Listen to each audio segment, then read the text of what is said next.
when we go in with our planning application, we need to be sure that what we get planning for is implementable. Yeah.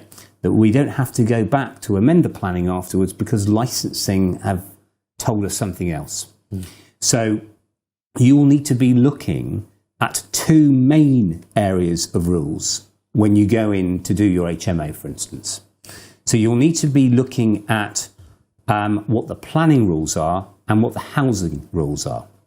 Now, the housing department will usually produce some sort of guide which is related to the Housing Acts on bedroom sizes, how big a single occupancy room needs to be, how big a double occupancy room needs to be.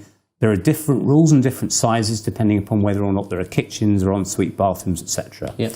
How big the kitchen or dining area needs to be, depending upon whether or not there's going to be a living room, so on and so forth. How many rooms need to be sharing a bathroom or a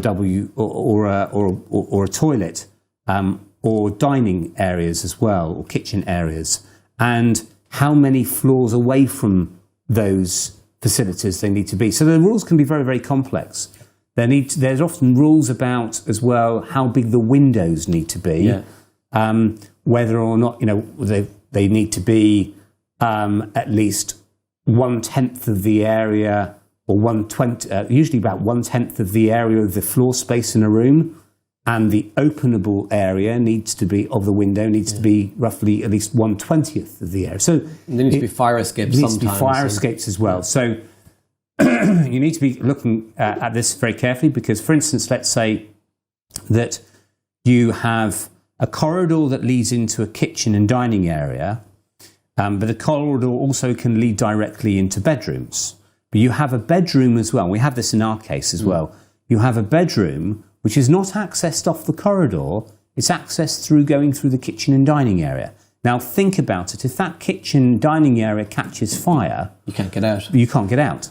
So there are rules that allow you to have the bedroom behind the kitchen dining area in that case, but it depends upon what fire exit provisions there are, whether or not you can get through the window, how far you are off the ground, and so on and so forth. So there are rules that you have to work through. It's about asking the right questions beforehand. Your planning consultant, for instance me, I know the rules about the planning and what we have to ask to the planning department. Yeah. I can also go through, and many planning consultants will do this, they will go through and check against the housing rules also whether or not what the plans show complies and ticks the right boxes. But there's a lot of stuff about fire safety and building regulations. And that's where you want to be leveraging the experience and knowledge of your architect. Yeah. Because when architects qualify, they learn a little bit about planning, they learn a bit about this and design and so on and so forth. But they will know an awful lot more about building regs and fire safety than the planning consultant will do as well. So you want to be asking them those questions. So we've gone in with an application for planning to change the 3 flats into 3 separate HMOs. So there's 4 bedrooms in one, there's 6 bedrooms in another, and 6 bedrooms in another as well. So what we have was we had 2 bedrooms in each of those 3 flats. So that was a total of up to 12 people between 3 flats. We've now got a total of up to 16 people, possibly, between what used to be 3 flats, now split over those. We might go in for another application to extend afterwards and get in more people. So we're doing it in stages and we're cutting it down in that way. But we've done one exercise for planning. We've done one exercise for housing and licensing. Yeah. We made sure that while putting the plans together, there's cross-referencing and the due diligence on both of those speak to each other. Yeah. And in some parts of the country, before you're going to go in for your application for planning permission, it's worth speaking to the housing team. So that will be the private sector housing team or the private sector housing service. Right. That's who you want to be asking for at Switchboard.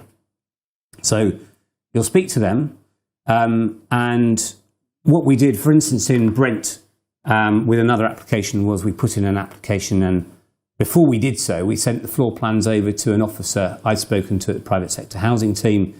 They said, yes, happy to look at the floor plans, see if they tick the right boxes, see if they comply, and then we'll tell you whether or not you need to make any changes. Yeah. Now, that saves a lot of time, because if you go with an application and you don't find that out afterwards and you have to make those changes, it delays the application, because then the officers and the planning team have to reconsult on changes to those plans. So that's that delays you refinancing it. Exactly, it holds things back, and you might not be able to get the application through within the time that you wanted. Yeah. So making those changes before the plans go in mean that you're making the best use of time, and there's no statutory delay, legal delay at the council level in the planning department.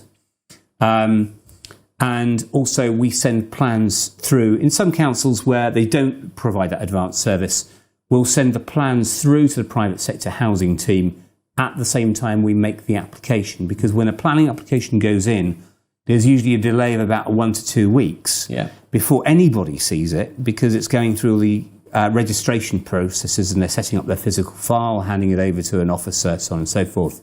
So in that time, while all that's sort of going on in terms of the admin, nobody in the private sector housing team has seen anything. Right. So we're sending the documents over to the private sector housing team at the same time, so we're making the best use of that time. Yeah.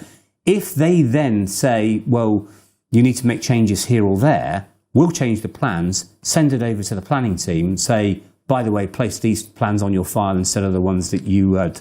So it's both happening at the same time. It's happening at the same time. Yeah, so catch it early.